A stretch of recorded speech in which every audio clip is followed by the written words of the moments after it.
What is up, guys? Welcome to the Day 41 recap of the 2016-2017 NBA season. So the Minnesota Timberwolves finally did it. They went out there and they won a game. At the start, this game was kind of reminiscent of the New York game. You know, the Minnesota Timberwolves down, like 8, 9, 10, 11, 12, basically the entire game. You know, it looked like the Charlotte Hornets, who were favored to win that game, would actually just go in and win that game pretty easily. That would not have been a surprise at all. And then in the fourth quarter, the Minnesota Timberwolves made a comeback. The Minnesota Timberwolves decided that they were tired of losing, so they made a comeback and they tied the game up in the fourth quarter. And from there, they kept the game close the rest of the way. So down around 10, and then in the fourth quarter, they tie the game up early, and then they keep the game close. And then they find themselves down 3. They are down 3 with like 6 seconds left to play. And then Andrew Wiggins decides, you know what, I am clutch. I'm going to hit this clutch 3, and there's nothing that you can do about it. And Andrew Wiggins hit that clutch 3, and there was nothing the Charlotte Hornets could do about it. And then in overtime period, it was all Charlotte Hornets. They scored I think it was 19 points or something in overtime. So they had a really good 5 minutes, and they wound up winning 125-120. We can talk about the stats real quick, Andrew Wiggins had 29 points, Karl-Anthony Towns had 27 points, 15 rebounds, and a couple of blocks, and Zach LaVine had 17 points. By the way, Chris Dunn looked really good off the bench. He had 8 points, 6 assists, a block, and a steal in 16 minutes off the bench. So Chris Dunn still showing signs of potential if he could get used. So yeah, Towns and Wiggins played well, Zach LaVine chipped in, and the Wolves won, which is great because, like I said, this is a team that needs to know what winning is like. They only had 5 wins going into the game, now they have 6. So this could be the start of a nice little win streak, if they can put together a nice little win streak. Unfortunately, it's not looking like they will be able to because their next games are pretty tough. They have San Antonio, then Toronto, then Detroit, then Chicago, then Houston. And then they have Phoenix, a game which they could win. You could expect to see a few more L's rack up real quick for the Minnesota Timberwolves. And, this is still a young team. Just because they're talented, maybe we're putting a bit too much pressure on them to win right now. Do I think they need more talent from the draft? No, they don't need more talent from the draft because, like I said, this is one of the most talented teams in the NBA. But they're just not able to get wins yet because they don't know how to win because they're young. So they're probably going to wind up getting more talent from the draft that they don't need.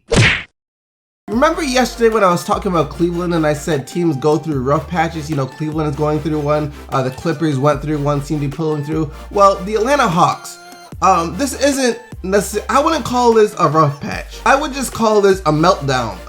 My Pistons beat the Atlanta Hawks by 36 on Friday. Friday night, my Pistons went in and beat the Atlanta Hawks by 36. I was happy as a Pistons fan. I was like, my team just went out and obliterated those Atlanta Hawks, hashtag pride in my team. And then the Toronto Raptors come back and the very next day and they blow out the Raptors by 44. Now I don't even want to count that as a win for my Pistons anymore. I'm just saying that's ridiculous. I don't even feel good about beating this Hawks team. It would be like picking on the kid who can't defend themselves at this point. That's what it seems like.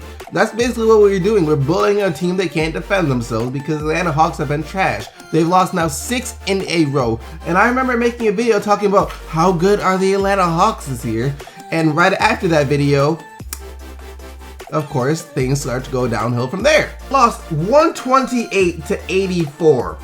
128-84. They just lost 121-85. So defensively, they're not getting it done. They're letting teams go out and drop all these ridiculous numbers on them. Offensively, they're not getting it done as they can't score over 85 points. Just a mess. And you can say, yeah, well, Paul Millsap is missing, but they don't have Paul Millsap. I don't care if they don't have freaking Michael Jordan. You should not be getting blown out like this every single freaking game.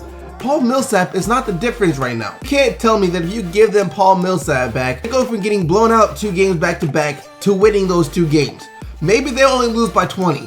Maybe they lose by 20, maybe even 15.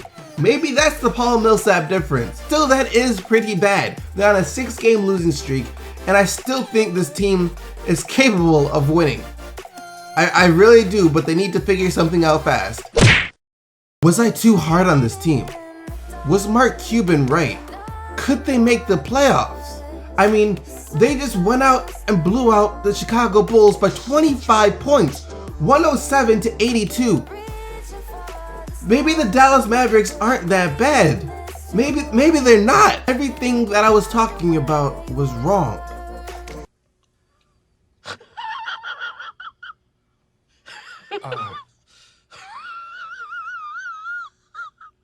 Chicago, this is embarrassing. Chicago, that was embarrassing. You don't go out and get blown out by the worst team in the NBA after I make a video talking about how Jimmy Butler could possibly be an MVP candidate. In Jimmy's defense, he played well. Jimmy Butler played pretty well. He had 26 points, 9 rebounds, 4 assists, a couple of steals. He played pretty well. No one else on the team did. I mean, look at Rondo, 2 points, 2 rebounds, 2 assists, 5 turnovers. That is the opposite of play well. That is playing complete trash. Dwayne Wade sat out due to rest. I mean, he did play a lot of minutes last game. He played back-to-backs. I know they're probably going to sit him in a decent amount of back-to-backs to keep his legs healthy. Yeah, he sat out, but like I said, when you're getting blown out, I don't think one play would have made a difference. Possibly could Dwayne Wade have made a difference? Yeah, but I don't think so. Maybe if you're talking about losing by 10, 5, something like that, then you could say, well, we didn't have Dwayne Wade, then yeah, you get a point, but by 25 though? No, you don't get that point. For Dallas though, Wesley Matthews had a really good game. Wesley Matthews, ever since coming back from that Achilles, has not been the same player. It would be nice to see him get back on track because he was one of the best shooting guards in the NBA. Not like he was like a prolific shooting guard or anything, but he was a really good shooting guard. One of the best 3-and-D shooting guards in the NBA, and since that Achilles, he hasn't been the same player. But yesterday he was really good. He had 26 points, 7 of 11 from downtown, so he was on fire. And Harrison Barnes did his thing too. He didn't shoot the ball really well. He had 22 points and 9 of 21 shooting. But this is still an experimental year for Harrison Barnes, being like the first option for the Dallas Mavericks. So he's still trying to get used to his much bigger role. They need Nick Young. They need Nick Young and they need D'Angelo Russell. Right now, Lou Williams went out and dropped 40 points, Lou Williams was out there and he was unconscious, 40 points for Lou Williams. The Lakers wind up losing by 3 to the Memphis Grizzlies. You guys remember Troy Daniels? You guys remember him? Probably not, but he had a career night last night, A career high 31 points, and over the past 3 games, he's been playing really well. He had 31 points last night on 12 of 23 shooting, 6 of 12 from downtown. The game before that against Orlando, he had 19 points. It was 3 of 5 from downtown. And the game before that against Toronto, he had 19 points again. It was 4 of 8 from downtown. So he has been shooting the ball really well, and it's nice to see because Memphis never really had a shooter like him.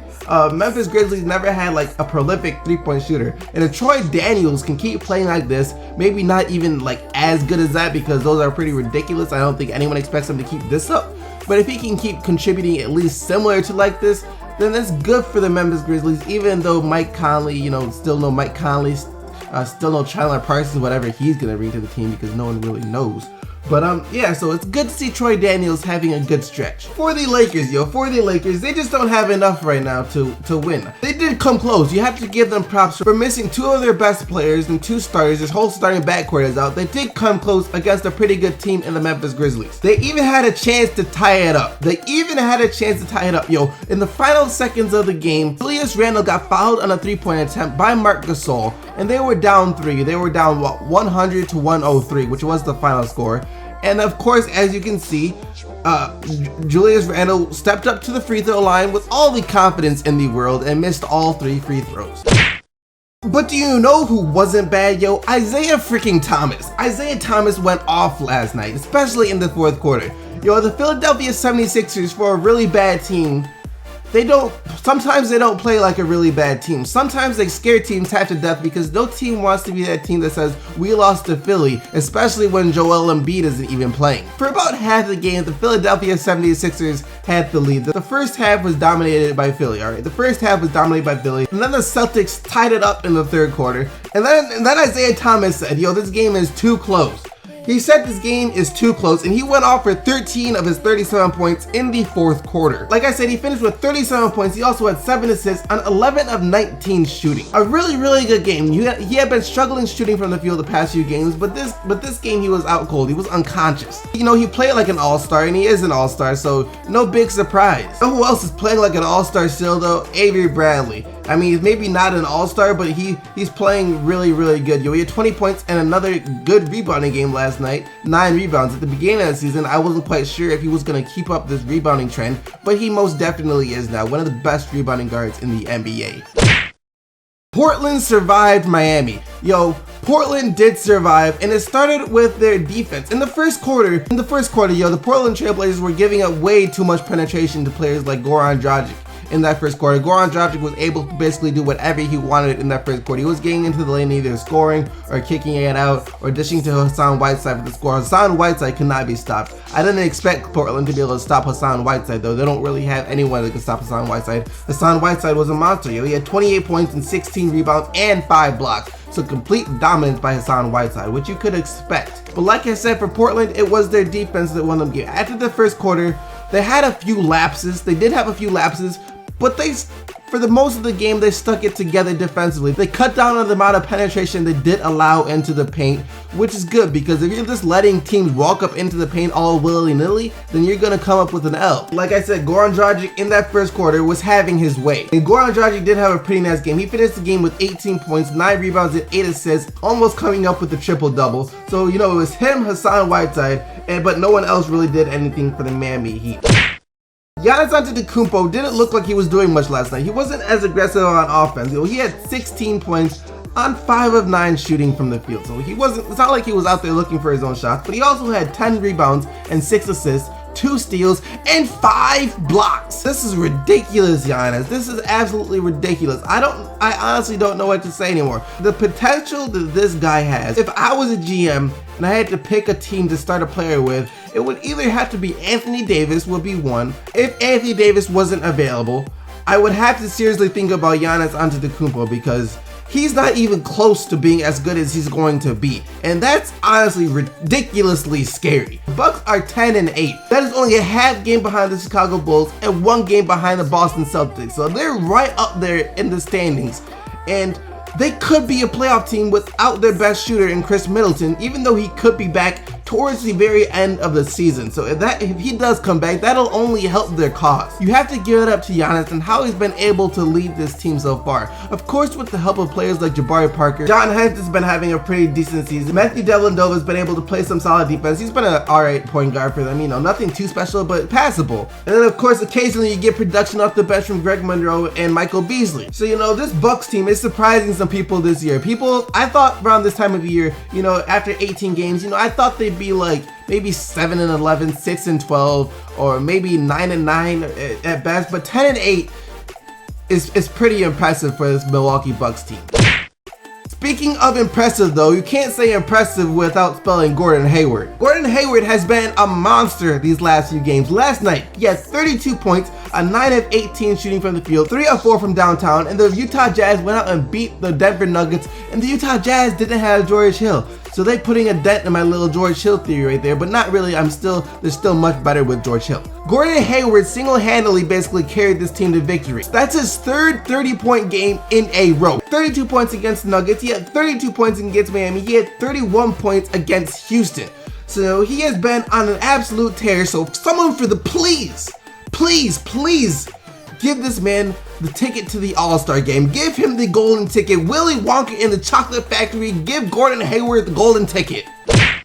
Last but certainly not least, the Golden State Warriors continue to be a really good team. They went out and blew out their 8th team of the year so far. This is their 8th win by 20 or more points. They beat the Phoenix Suns 138-109. No big surprise here though. The Phoenix Suns, a young team, not the best defensive team. They're pretty good offensive teams on some nights. The Phoenix Suns, you can't really expect them to go out and stop the Golden State Warriors, and they didn't. Kevin Durant had 20 points. Stephen Curry had 31 points. Klay Thompson had 26 points. Draymond Green had 9 points, 13 assists. So the Golden State Warriors just went out there and did their thing like they've been doing all season long, except for the first game, but all season long except for that game. They have the best record in the NBA as of now. And for the Phoenix Suns, their backcourt had a good game. Their backcourt is a bright spot for the Phoenix Suns right now, especially since TJ Warren is still out with injury. I would love to see him back playing, because he was looking to be one of the most improved players of this season. But Bledsoe had 27 points, 5 steals, 4 assists, and 5 rebounds for the Suns, and Devin Booker chipped in with 21 points and 5 assists of his own. But that about wraps it up for all the action from day 41 of the 2016-2017 NBA season. I hope you guys enjoyed it, and if you did,